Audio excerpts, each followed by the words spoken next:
I wonder, and I know Brendan Shanahan came out like 11, 12 days ago and said, we'll leave that pretty much essentially to the new GM. But I wonder the longer this goes on, the likelihood that Sheldon Keefe comes back, at least initially, to start as the head coach of this team. Because you look at the coaching carousel around the league, Huts, like it sounds like Peter Laviolette could be linked to the New York Rangers. Like there's a lot of head coaching vacancies.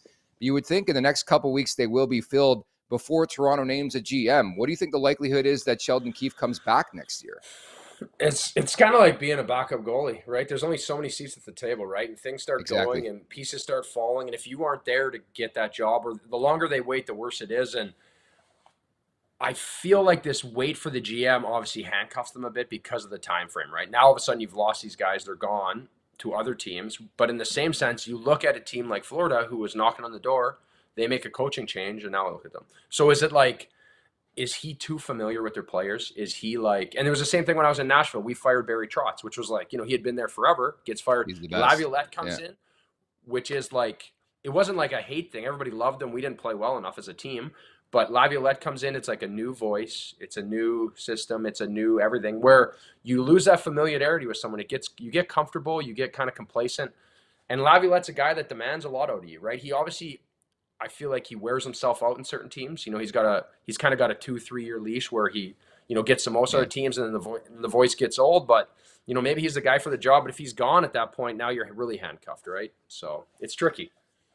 There's a lot of vets out there too, to your point, like Gerard Gallant, Joel Quenneville, if he's reinstated, like those types of names. And that's why I'm so curious who the new GM is going to be. Is like, where do they think along the lines of a head coach? How much at fault, how much blame should Sheldon Keefe take? Because if you were to handicap things, if you were to talk to me, and we had this conversation on the show after the season concluded when they lost in game 5 to Florida, I thought it was pretty much written in stone that it was going to be Sheldon Keefe who took the fall.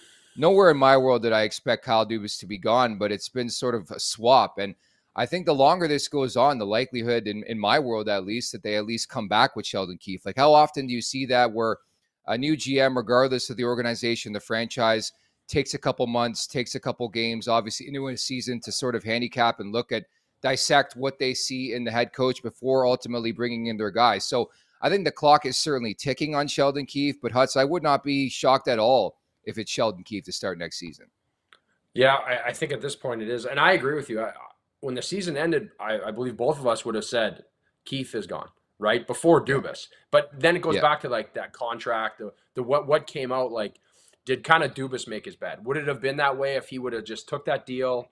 Now Keith is gone. Now it's tricky, right? Because you get somebody in there late, and at this point, is it the core, right? Is it this core? Like, if you get somebody new, no matter who it is it just kind of putting lipstick on a pig here? You just get the next guy in there to take the fall, and at some point, you have to just figure this isn't it. I refer back to Buffalo because it felt like that there. Like, you had Valsma there, you had Housley, we had Kruger, and all of a sudden it was like, at what point do you say, like, it's not the coach, it is the players?